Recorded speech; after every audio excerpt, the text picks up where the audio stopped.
Bem, graças a Deus por estarmos aqui nesta noite para louvar e bendizer o nome eterno do Senhor Jesus Cristo.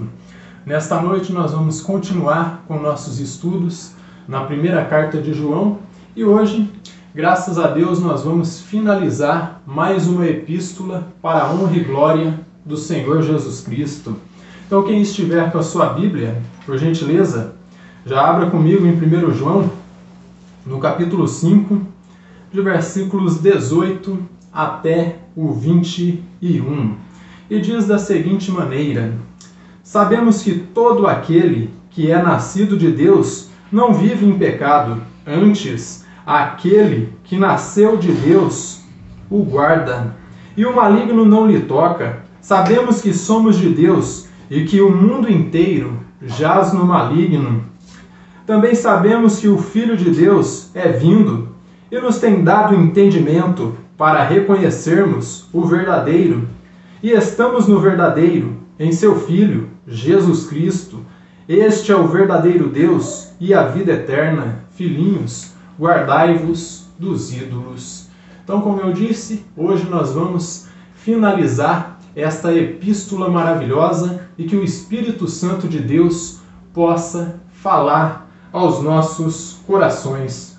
O nosso autor, com esses versos, ele já segue aqui para expor quais eram as características e o caráter de um verdadeiro Filho de Deus, tendo em mente desta forma, de uma vez por todas, refutar as doutrinas heréticas ali, daquele docético chamado Cerinto, que nós estávamos falando na exposição anterior, que, como eu disse, ele estava ali causando divisões entre os irmãos, assim como todos os gnósticos que nós ouvimos aí, em todas essas epístolas que nós estivemos estudando, ali a epístola de 1 e 2 Pedro, depois nós estivemos analisando o contexto ali de Judas, qual foi a visão de Judas a respeito desses homens heréticos que ali estavam, e à medida que nós fomos avançando nesses estudos aí, vocês foram entendendo que a visão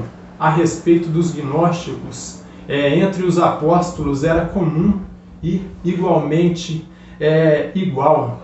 Todos eles viam esses homens aí como ameaças à igreja do Senhor Jesus Cristo, porque eles estavam causando divisões, por trazer um ensino ali totalmente deturpado e contrário à palavra de Deus. Eles não se conformavam com aquilo que os apóstolos e o próprio Divino Mestre, o Senhor Jesus Cristo, havia ensinado. E desta forma essas epístolas começaram a ser produzidas para refutar todos esses ensinamentos. E por fim, veio essa primeira carta de João aqui, que no início eu dizia para vocês que bem mais era um tratado teológico de exposição das principais doutrinas aí do cristianismo para refutar os ensinos aí heréticos desses homens. E desta forma ele diz o seguinte no verso 18, sabemos que todo aquele que é nascido de Deus não vive em pecado, antes, aquele que nasceu de Deus, ou seja, quem foi que nasceu de Deus? O Senhor Jesus Cristo. Então, desta forma, aquele que nasceu de Deus o guarda. E desta forma ele está aqui apontando uma doutrina muito sobressalente aí do cristianismo, que é a perseverança dos santos. Mas já em instantes nós vamos estar tratando deste ponto. Então ele segue aqui, então aquele que nasceu de Deus o guarda, e o maligno não lhe toca. Desta forma aqui, João ele começa a traçar uma linha de separação entre os crentes e o mundo, entre os crentes e esses gnósticos que estavam ali, e demonstrando algo bastante claro aqui, que era a incompatibilidade do pecado e os crentes. De forma que está definido que se você é crente, você não vai ser igual ao mundo. Você não vai se aparentar como o mundo, mas você vai ser totalmente diferente. A sua postura neste mundo não vai ser igual ao que o mundo aponta como padrão aí de sociedade. Você sempre vai estar andando na contramão dessas coisas. Então, deste modo, ele declara o seguinte aqui no verso 18, que quem de fato conhece o Criador, ele não vive na prática do pecado.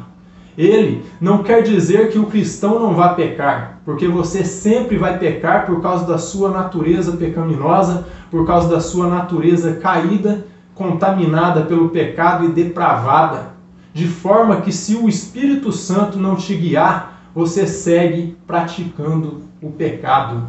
Então o que ele está falando aqui é que o verdadeiro cristão que conhece o seu Deus, ele jamais viverá na prática do pecado. Mas como eu disse, ele não está dizendo que você não vai pecar. Ele está dizendo que mesmo inconscientemente você vai pecar. Mas o pecado, ele não vai ser algo comum e corriqueiro na sua vida.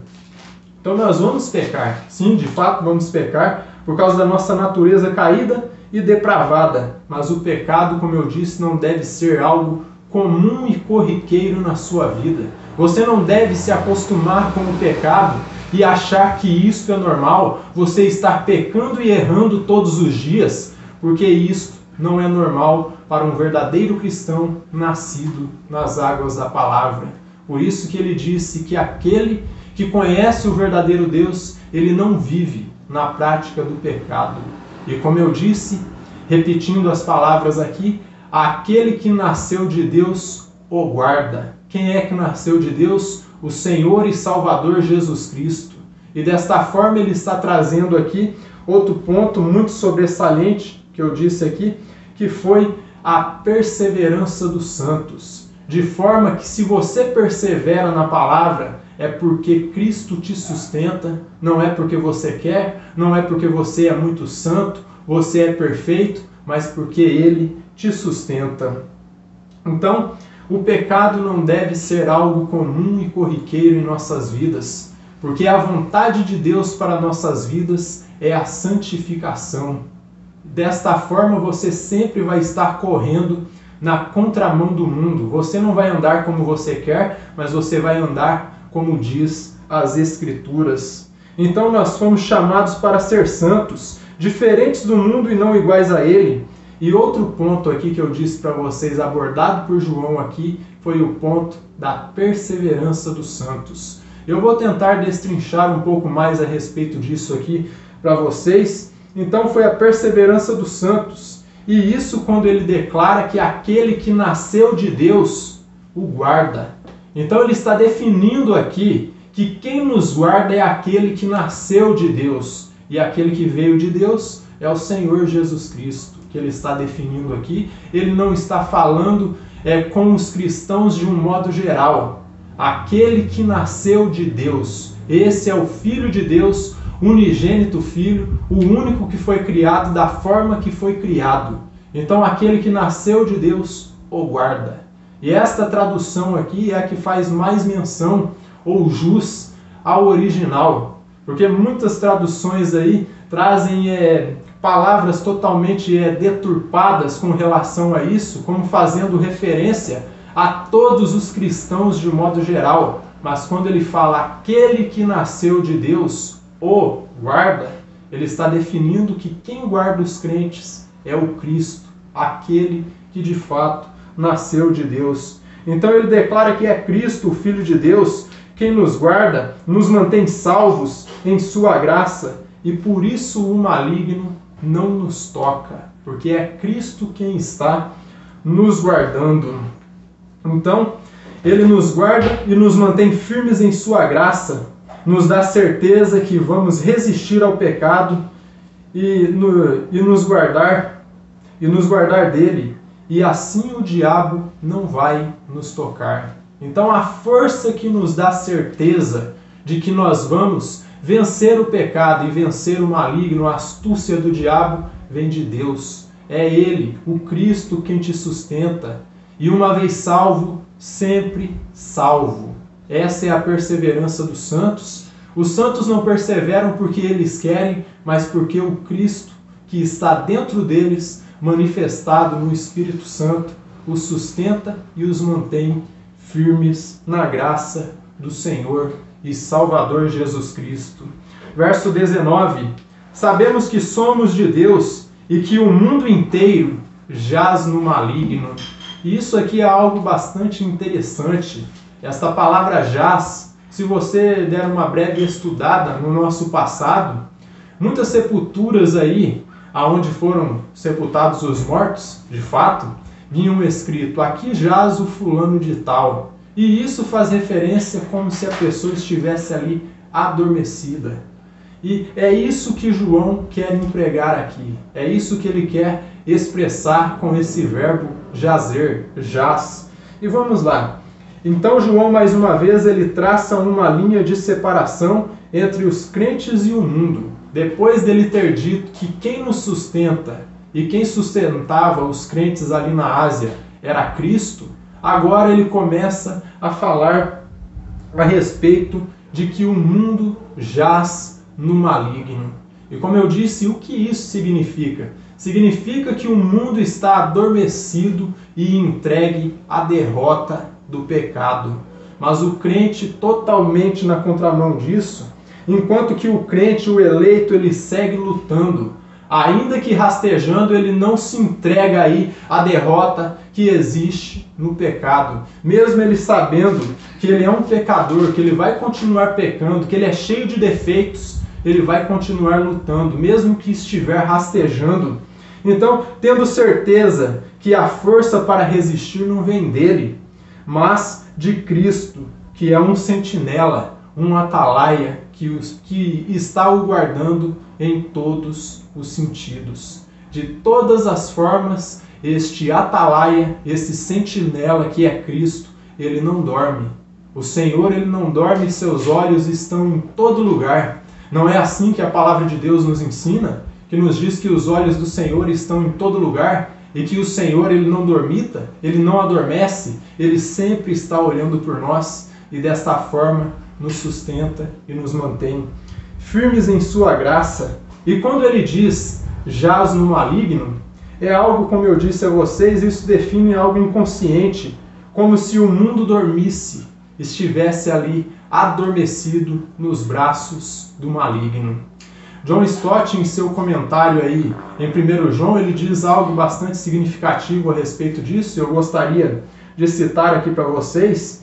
Ele diz o seguinte, além disso, ele jaz ali, não é representado como lutando para livrar-se, mas jazendo em tranquilidade, talvez dormindo inconsciente nos braços de Satanás. Então o que está definido aqui por essas palavras deste autor? Ele está dizendo o seguinte, que esse jaz no maligno significa como se o mundo estivesse ali dormindo em tranquilidade nos braços de Satanás. Ele não está lutando para vencer o pecado, ele não está nem aí. Mas diferente disso, o inimigo continua batendo e se levantando todos os dias para tentar derrubar os crentes. Só que os crentes, como já foi dito anteriormente, há um atalaia, há um vigia que está olhando por eles e os sustenta e lhes dá força para vencer. Então, de modo que a afirmação do nosso autor, com essas afirmações do nosso autor, não há meias palavras. Ou você serve a Deus, ou você serve o maligno. E isso concorda com tudo o que foi dito pelo próprio Senhor Jesus Cristo. Não há como servir a dois senhores, ou você há de amar a um e odiar o outro. Simples assim.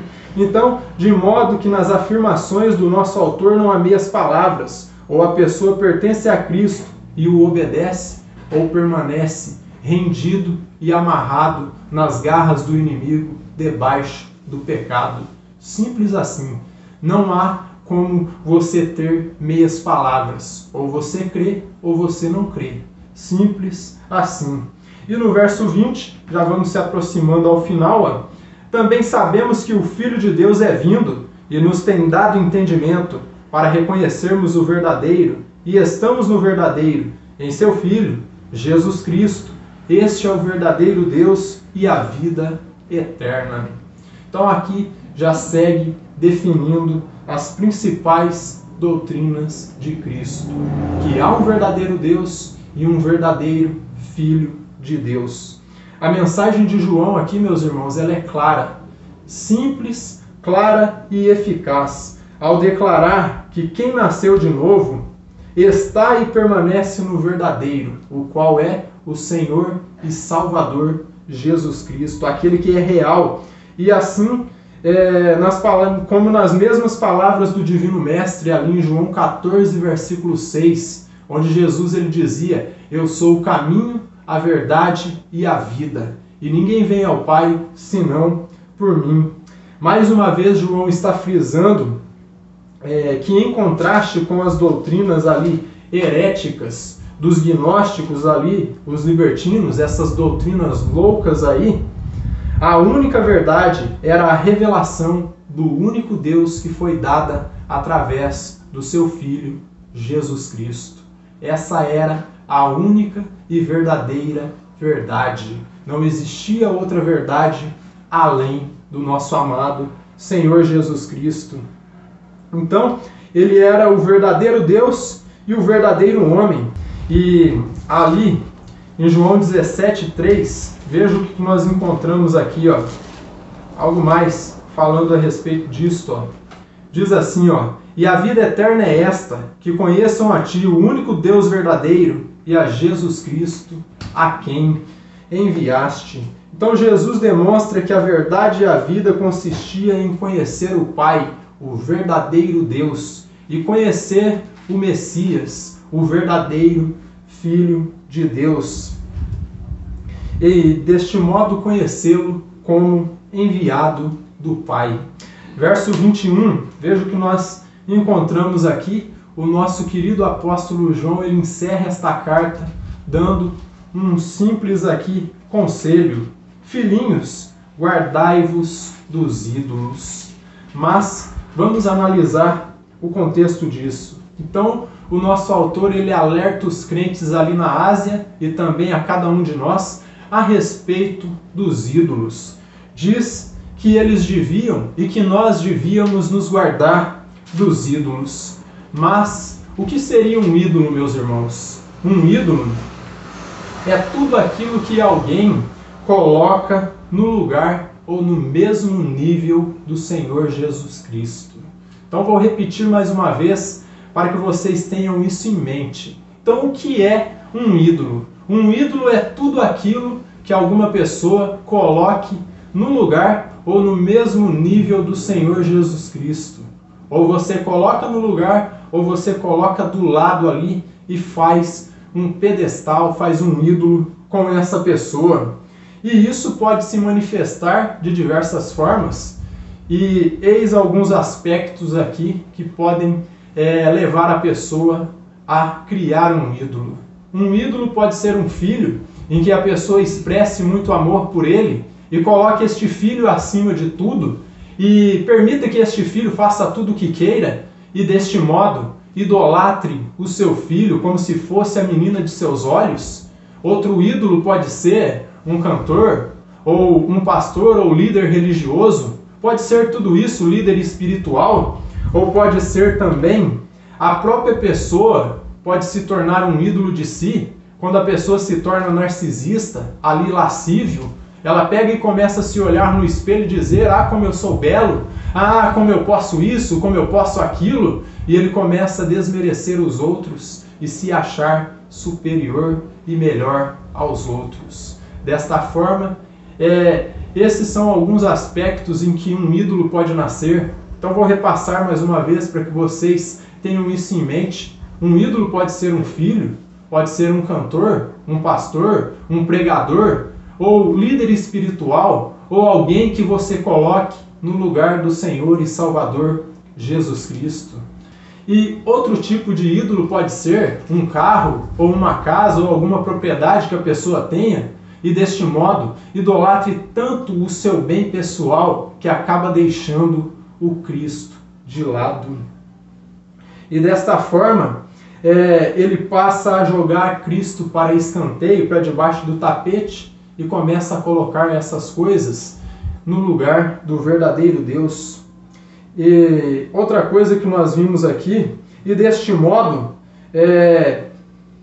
cada um de nós como crentes devemos nos guardar destas coisas e firmar a nossa fé em Cristo Jesus, não no homem. Então, deste modo, com essas palavras aqui de João, fica definido algo bastante claro que vocês devem entender: o tipo de fé que nós devemos ter.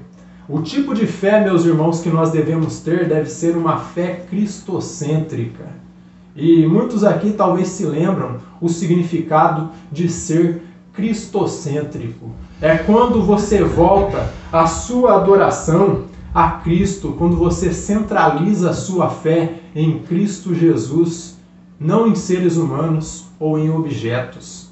Nossa fé deve ser do começo ao fim expressada para a pessoa do Senhor e Salvador Jesus Cristo. Não a um pastor, não a um líder espiritual, não a bens materiais ou objetos que você possua, mas no verdadeiro Messias. Então, com isso, eu concluo com algumas aplicações que nós podemos trazer aqui sobre esse texto.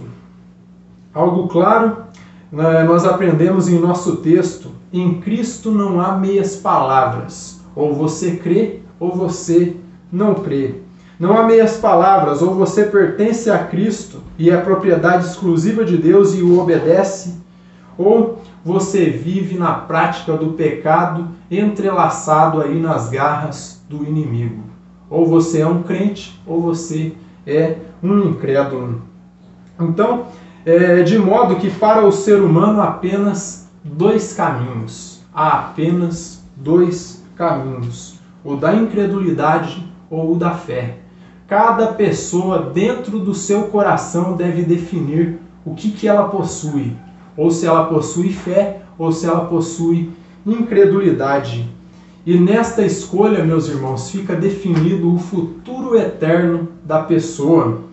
De forma que esta é uma escolha crucial na vida de cada um, definindo o que ela é. É uma escolha crucial na vida de cada um, que irá influenciar na sua vida aqui na Terra, que irá lhe proporcionar longevidade ou, deixe-me ver aqui, efemeridade, ou seja, o seu tempo curto aqui na Terra, sua passagem de modo curto nesta vida. Veja comigo aqui Deuteronômio, capítulo 30, e versículos 19 e 20. O nosso querido profeta Moisés, ele com essas palavras que aqui escreveu, ele expressa claramente esse sentido que nós estamos expressando aqui, que para o ser humano há apenas dois caminhos: o da incredulidade ou o da fé.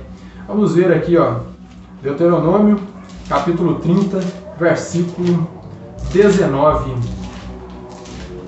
Diz o seguinte aqui, 19 e 20, Os céus e a terra tomo hoje por testemunhas contra ti, que te propus a vida e a morte, a bênção e a maldição.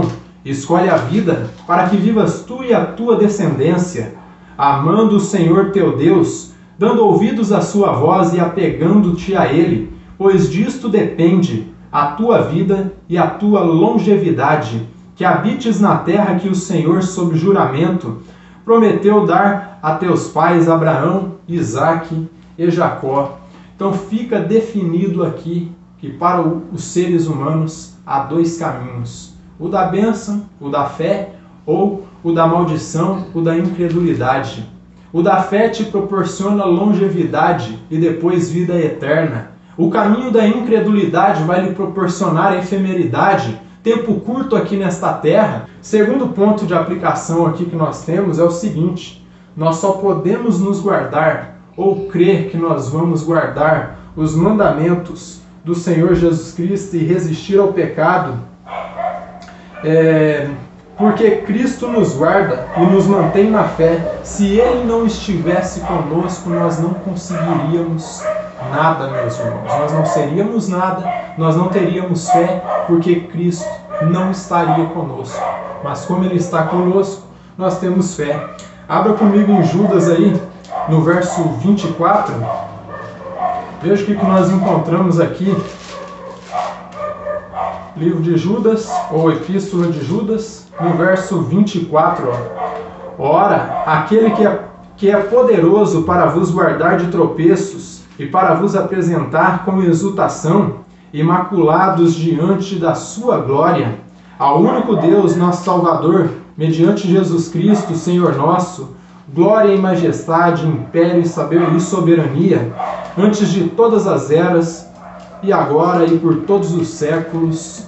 Amém. E uma última escritura aqui, em 1 Pedro, capítulo 1, verso 5. Vamos buscar aqui em nossas Bíblias.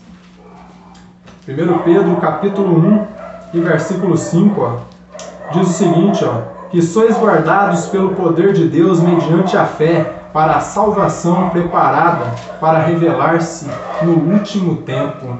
Então, quem é que nos guarda? É o Senhor e Salvador Jesus Cristo. É daí que vem a nossa fé e confiança de que nós vamos vencer todas as provações e ciladas do inimigo. Terceira e última aplicação, o que é um santo?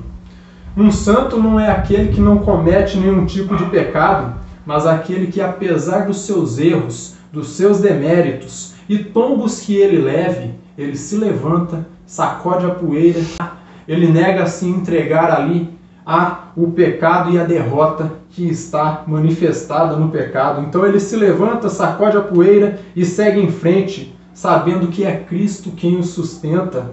Assim é o eleito, mesmo sabendo que é pó e cinza, que ele não é nada, ele continua seguindo em frente, sabendo que sua força vem de Deus. Ele se recusa a se entregar à derrota do pecado.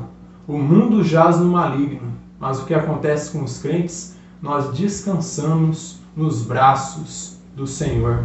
Amém? Nós sempre vamos descansar nos braços do Senhor.